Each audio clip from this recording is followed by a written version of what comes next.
Good afternoon, everyone. My name is Sarah Chrisick, and I'm the Public Relations Coordinator for Nature Fresh Farms. And we want to welcome everybody to our first ever virtual tasting. We're very excited to have you all with us today.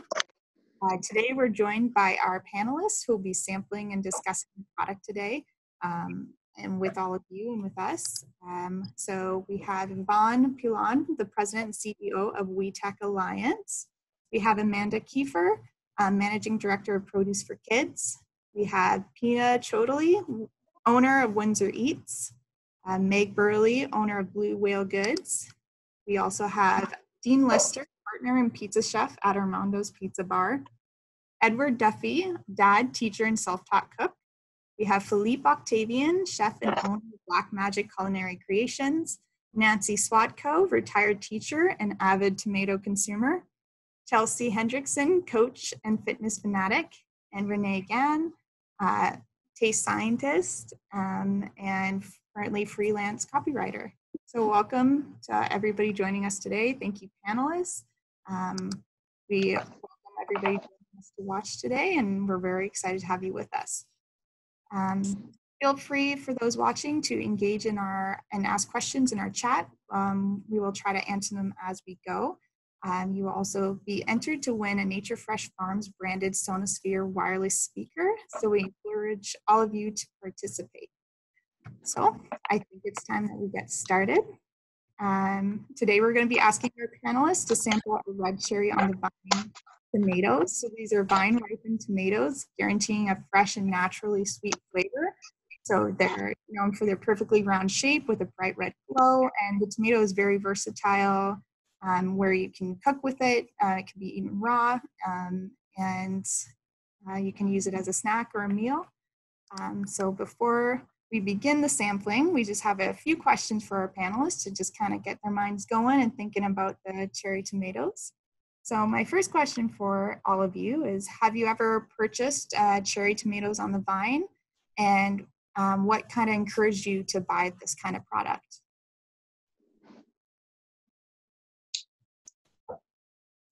Well, I used to buy them just in the package, the cherry tomatoes in the package, but not on the vine. Mm-hmm. I think I got started in buying them because my grandson, who is a very picky eater, wouldn't eat any other kind of vegetable. To get a vegetable or fruit into his diet, he only wanted little miniature tomatoes. So I buy them. And then I saw them when they were on the vine, and then with the whole thing there. They look so beautiful. And so I obviously picked them up just to try them out. Awesome. So you were really attracted to the color and the bright red glow. The color and they're on the vine in such a beautiful, coordinated order. Beautiful. They're gorgeous. Like buying a little piece of art. That's great. I have to agree with Nancy about the color because, normally we grow them in our garden, but I used to buy them in the shops and sometimes on the vine, but I stopped doing that because the color really wasn't that appealing to me. They were kind of like, not as red as these ones were. They were kind of a little bit more muted, but and the flavors weren't always there. I always preferred the garden tomatoes over the ones that I had found in the shop. I've purchased them on the vine before, like regular tomatoes on the vine, and then saw them at the grocery store, your brand and another brand, and I agree with Nancy, like the packaging's just very appealing, drew me to them, and I also feel like they stay fresher longer, being still attached to the vine as opposed to loose in the container. I feel like I always get wilty ones at the bottom, and this way they seem to stay really fresh for a long time.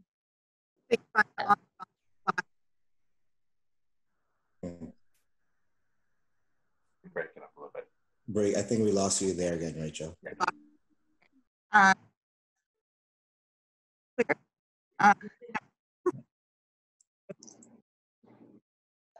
maybe I'll take over for Sarah. Why don't, Edward, you were saying something about kind of your insight. So why don't you share that? So for me, one of the things that I always check when I buy tomatoes is the smell of it. And I feel like the tomatoes on the vine, not only are they brighter and they feel fresher, but there's like that smell like just from the garden. And I grow so many tomatoes in my own garden, but like these are great. And then even when you see the vine, like you see the bright green of the vine, and like you could feel that it's fresh. It's not rolling around where you don't know how long they've been there. Like you can't replicate that freshness from the vine. I agree. Yeah. Oh, go ahead. I'm sorry. No, I was going to say I 100% agree. And when I see them on the vine, like even, out of the package, they're still pretty well connected, and it gives you that perception of absolute freshness. And I think that the packaging, the way they were laid in, it was very appealing to the eye. I have this other one here that I haven't even opened yet. It looks so much better than your average cherry tomato. So I think that just the fact of the way it's packaged, it's on the vine, the color contrast, like you said, with the greens and the reds. Yeah, and not to mention they taste really good. They're really nice looking tomatoes. Perfect. Can everybody hear me? Yes. Yeah. Okay. So maybe this will work a bit better. Okay, so we can move on to the next question. I think we kind of talked about it a little bit, but what kind of factors indicate to you that a tomato is of good quality and taste? I know everybody's a little bit different, so we have some chefs here that might know something that are kind of pay attention to more flavors than somebody that's just looking to buy it for family cooking. But do you sense like crispness or sweetness, firm, juicy? What kind of stands out the most to you when you're tasting a great tomato? For me, when I'm looking for grape tomatoes, I'm looking for a firm, bright texture. Like I want to see red. I want to see red. I want to see little hints of orange to let me know that the tomato has ripened. And you want a clear, unblemished skin. And you want it to be kind of taut, like so that when you bite into it, you get that pop in your mouth of like juicy freshness of a nice cherry tomato, so you could get the full experience of it. That's one of the things that I thought, and I wrote it down when I was tasting it just earlier. I like that word, that pop of juicy, sweet freshness, and it's a firmness in it as well. It's just, the pop of the flavor is good. Perfect. Okay, well, I think with that, we can all get started and start sampling your tomatoes, if you haven't eaten them all already. I see Nancy's been snacking the whole time. I've already been snacking. When they arrived, I had to hide them at first because I was afraid my husband was going to eat them all. He loves them. He loves them. Absolutely loves their flavor. And so I had to hide them away so I wouldn't lose them for the day. It's hiding the sweets. I can make a confession as someone who's working remote, as probably we all are.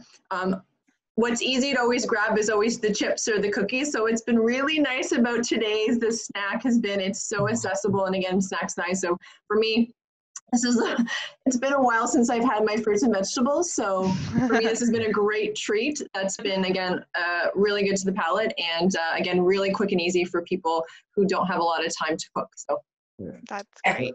What I say is that these remind you that tomatoes are a fruit. A lot of people who treat them like a vegetable. Yeah. Tomatoes are a fruit, and what I get from this is just this crisp freshness. Like it's just, you eat it, you get a bite, it pops and just slaps fresh, sweet tomato, which I love. They're I feel like you can hear it crunch in your mouth the way it would when you like bite into chips or an apple or something. Like and then it just gets sweeter the longer you're chewing it. Totally agree on the fruit thing. Kind of forgot about that they were fruits. And then you eat this and you're like, oh shoot, this is like legit so good. Yeah, I don't like to eat tomatoes alone usually. Like I have to be with something else, like a dip even. And so I feel like I'm I'm totally good. These don't need anything. Perfect. So what was your initial thoughts as soon as you kind of bit into the tomatoes? How would you describe the flavor or the consistency of it? It had Honestly, just the right amount. I'm sorry. It had just the right amount of sweetness, and the flavor was really well balanced. And it wasn't acidic at all. So it had just the right bite, and the flavor is fairly complex. It's just an all-around good tasting tomato. Perfect. Anybody I'm else? going to agree. Like when I bit into that tomato, I was actually surprised how sweet it was. Yeah. How low acid it was, which for a red tomato is also kind of rare. And you know, it just gets my mind going of all the things that I could do with this tomato. And as good as it is just the way it is, I also would love to roast it. I would love to put it on a pizza and let it cook raw. Like I can think of a few really nice things I would do with this tomato, right down to making a roasted cherry tomato sauce from it. Great. We do have a question that asked, did the flavor carry all the way through the eating experience? Yeah, absolutely. Yeah, absolutely. Yeah. It's still going on in my mouth right now. So yes, yes, Justin, it is amazing. The popping is also addictive. You throw it in and it just pop. You get that crunch, and that's kind of like, for me, I'm a big fan of textures and that my mouth doesn't get bored while it's chewing or whatnot. So that's, you just pop it in. It's juicy, a pop of juicy, tangy tomato flavor that is sweet, but not doesn't have that lingering sourness, or there's no bitterness. It's just a beautiful combination of sweet, tangy. When I would normally. Oh, go ahead. Oh, sorry. When you like squeeze it before you eat it too, you can like feel how much like juice and flavor is going to be in this. And then it's like when you're a kid and you would bite into Gushers. Waiting. That's a great example. Yeah. That's what it feels and tastes like, and it just gets sweeter the longer you're chewing it. Perfect. Good. I normally don't eat tomatoes on their own. Like it's usually in like sauces or bruschetta or anything like that. And mainly it's because it's like a texture issue for me. But these are, and the only word I can think of to describe them are they're smooth when I'm eating them. You know what I mean? Like there's no, and the low acidic factor too is really great, because normally I wouldn't eat tomatoes because of the high acidity in them. But these are great. Perfect. So when you guys sampled this tomato, could you think of any ideas of how you would incorporate this into cooking or into your diet? Or I know many of you have kids, and not all kids like the idea of eating raw tomatoes, but with certain things you can kind of sneak into cooking so your kids get the nutritional values. Anything like that kind of stood out when you're sampling them? These are awesome. We do with my little guy. He loves anything on a stick. I swear kids will eat anything on a stick. So he's 3. And these are like the perfect size to skewer. So we do like fruit and vegetable kebabs a lot with lots of different things. And these are perfect because he can like pull it off of the skewer, eat it. And yeah, he's not normally a big like tomato guy, but because these are so tiny, and I don't even know if he like thought it was tomato or a vegetable. He loved them. So yeah, we've been doing them on like little veggie skewers, and they're awesome. It's like a little lollipop. Yeah. Yeah. A little lollipop for them. And I often use them on a charcuterie board with the cheeses and the sausage and so on. But put these on because it beautiful flavor or beautiful color. It adds to the beauty of the whole setting, and they're so good to pop in your mouth. Yeah, I see them being very versatile. Like the versatility is endless. That with something so firm and so fresh, like you could use this in a raw, cooked. There's so many applications. I could think of a beautiful caprese salad where these are maybe even just cut in half on it.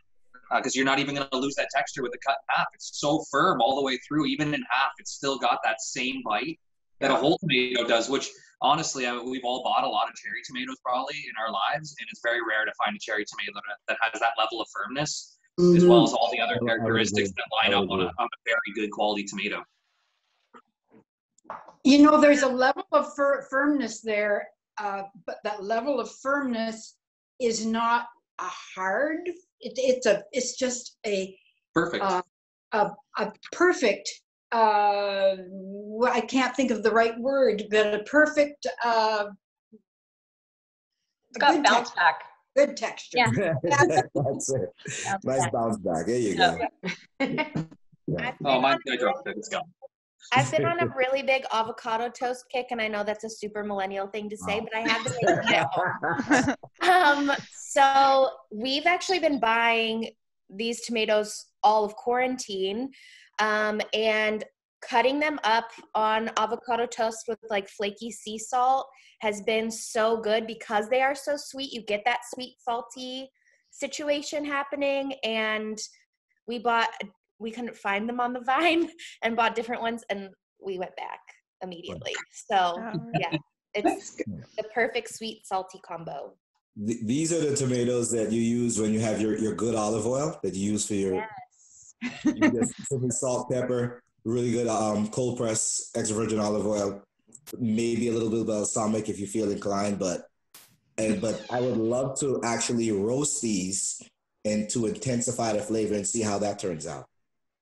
Yeah, I agree with you 100% there. Are you going to invite us over, Phil? I know. Sounds like a good idea, and sometimes incorporate them into an omelet whole, and so you have that little pop of flavor when you are cutting into your omelet. They're great. I'm going to try it tonight with just fresh pasta. I want to try them on their own with like fresh basil from the garden, where you just tear up the basil and throw it in the sauce kind of thing, because they're really good. So I kind of want to just have them kind of the star of the dish. Yeah. That would be nice. Sounds good. Yeah. Echoing what everyone's saying, because these are so fresh and because they're so firm, and like even when you quarter them, like they still keep their shape. These kind of tomatoes would be really good where like the tomato's the star. Like when it comes to, like if you buy regular supermarket tomatoes and then like you have to kind of doctor them up a little bit, like not every tomato is made the same. Like if you make a bruschetta with like a lower quality tomato, it's not going to be as good. Like this would be great like for things like a corn salsa or like a bruschetta, or like how she was saying with like a fresh pasta with just like a few ingredients that like you need higher quality ingredients like these tomatoes for it to like really shine. So. I just want to say something about the texture. The texture is really good. It's not mealy. Mealy is like what a ripe pear would be, and it doesn't have any of that, which a lot of grocery store tomatoes do have. And this is just completely sweet, juicy, but yet it still retains the texture. So it's such a nice balance between those two different aspects. Definitely. 100%. Yeah. I would say with the tomatoes also being a fruit, something just hit me. With summer coming, I like to make ice cream and sorbet. So I'm probably going to end up making a tomato sorbet with this. Oh my gosh. Because I like to think outside the box and do things that are different and unexpected. And yeah, I think I'm going to pull the ice cream maker up and we're making a tomato sorbet. You're going to have to send it over to Nature Fresh. Yeah. Have Caesars with your ice cream. Oh, no, we lost Nancy. She's back. Oh dear. We just also had a couple of questions that came up in the chat. We talked a lot about, obviously, the red cherry on the vines, but there are different varieties of tomatoes on the vine. I'm sure some of you have seen them at retailers. Would you be open to purchasing different colors? Are you more kind of gravitate towards the red, or is there other colors that you have seen that you've tried? I think I'm a bit of a traditionalist. I like the nice cherry red. Anybody else? Pretty much open to anything. I really love the different variety colors of tomatoes, especially if you mix them all together. Yeah. I've done work with Nature Fresh before where they gave me a bunch of the really small tomatoes, and I love the fact that there was so many different colors, and it really just elevates that dish a little bit more. Yeah, and I think like as a mom, from a mom standpoint, my kids tend to get bored of the same color or the same thing very easily. So I automatically think of like lunchbox, you know, to mix it up as like a snack in the lunchbox to add a little color. It seems like they gravitate towards that variety. Yeah, that's true. That's good. Different colors, different flavors is always nice. So it's always nice to mix it up every now and then. Yeah. I feel like the other colored cherry tomatoes always do have a little slightly different taste to them as well. So it would be nice to have them mixed in, because then you're getting new colors, new textures, new flavors all in one container, which I love. Yeah, so it does have to do a lot with the flavor and that experience of what you're looking for in a tomato. And we also have another question that asked, as tomato consumers, are you willing to pay a higher cost knowing that it is a premium tomato and you're guaranteed that kind of flavor and product? 100%. Well, there's nothing worse than bringing something home from the store and expecting what it's going to be and finding out it doesn't have that flavor, that sweetness, or that firmness. And if you can find something that is always the way you want it, that's perfect. I'll pay extra for something that I know is going to be what I want. I agree with that, like I said, I've been buying actually these for a few months, and it's consistently good, that I don't want to get a container of a different one that may not live up to what I've tasted in these. That I pay a lot more, but please don't raise the prices. Good quality comes at a cost. Yeah. I feel like it always just depends on like where your values lie. If you want really high quality food, you know, like Phil said, you usually got to pay. And you know, hopefully that price isn't too exorbitant, but sometimes it is, and it depends how bad you want that item. But if I knew this cherry tomato costs $1 more than the one next to it, but I know for a fact this one's always going to meet the mark, I'll just pay that price, because ultimately you're going to get what you pay for. Yeah. So you would kind of maybe experiment to other brands, but depending on the best one, you would stay loyal to that specific one. Oh, if I found something I liked, I wouldn't even veer away from it. Okay. And I've reached the stage in my life where I believe that I deserve what a good and if it costs a little bit more, then I guess that's what I have to pay to get what I want. Yeah. In university, I used to always, you know, you're like price matching, and you're trying to get like the most bang for your buck. And like, as I've gotten older, I've realized that food quality is just one of those things that I'm willing to spend the money on. It's what I'm eating. It's, you know, food for me is like enjoyment, it's nourishment, it's a whole bunch of things. And I would rather spend a little extra on my groceries every week and know that I've got like top quality stuff than just kind of like trying to save a few bucks, because I don't know, it's not worth it to me just to save a little bit every week on my groceries. For me also, it's origin. So if there's tomatoes from the US on one side and these on the other, I would pay more for these. Yes.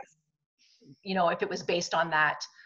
So I always tend to go local first before I go anywhere else. That's another thing.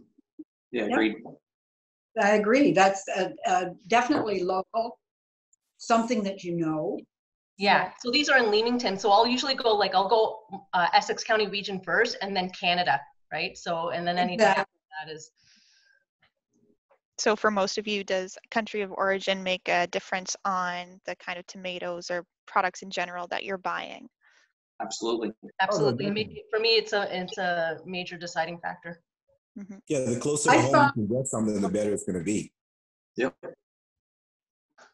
I found it quite interesting a few years ago. My one daughter was living in California, and when I would go grocery shopping, I would be just so excited when I found packages of food from Leamington, Ontario, Canada. That's awesome. That's great. And Anything else, Nancy? Sorry, I thought you were going to add something. And it was on a lot of their produce, and I felt very proud of the fact that I was here in California and buying something that came from back home. It was wonderful. That's great. Well, that was basically the end of our questions.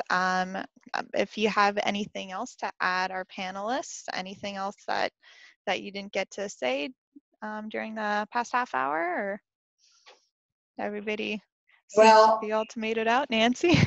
I think these are fantastic. And I'm looking for them, but I haven't been able to find them down the street yet at my store. I keep looking for them. Well, you'll have to just hide those ones from your husband and save them. I'll add one thing. So having been in many greenhouses, I work in economic development and specifically tech, so I'm probably the person here who doesn't know how to cook. But what I loved about the experience of getting this was really, it felt like the greenhouse in this beautiful package, right? Whereas you can see the vine. And for me, marketing is important. I do like taste, but again, it's very pretty. And again, for me, it was like a greenhouse in a beautiful container. So I really liked that factor. And that's what I love about the vine approach. Wow, thank you. Yeah, I'll agree. And you know, as a chef, we all know that everybody eats with their eyes first and foremost. And when you're at the store, being able to see something that looks vibrant, fresh, on the vine, like you nailed it. It looks like it's come right from the greenhouse. And we eat with our eyes first. So the color, everything about that would make me select that over pretty much anything else. Mm-hmm. And maybe one other comment before, I know we're coming to an end, but I wanted to bring a big thank you, because I know there's probably lots of growers and people in agriculture on this call. So I would like to thank you, and I'm sure everyone here, for everything you've done throughout COVID across the world. So to the growers, the tech team, the people on the line, everyone, and just a big thank you for keeping us, I guess, fed and healthy and providing all this great produce for us. Wow. Exactly. Thank you. Yeah, I agree. Yes. Yep. Very good. That's very nice of you. Well, thank you everybody for joining us. Attendees, thank you for tuning in, and our panelists. You guys were amazing. Thank you for sharing your feedback and your taste buds with us, and just joining us and taking the time out of your day, whether you're at home or at the office. We do very much appreciate it, and we hope that you enjoyed the tomatoes. It sounds like nobody had any negative things to say, which is great. Almost done. And yes, thanks. We hope everybody on the webinar gets an opportunity to taste those red cherry on the vines yourselves. So thank you all who participated in the chat and offering their questions. We will be in touch with the winner of the wireless speaker, and I'm wishing everybody a good rest of the trade show in United Fresh, and thank you everybody for joining us. Thank you. Thank you for having me. Thanks, everyone. Appreciate it. Lovely. Thank you. Thank you. See you.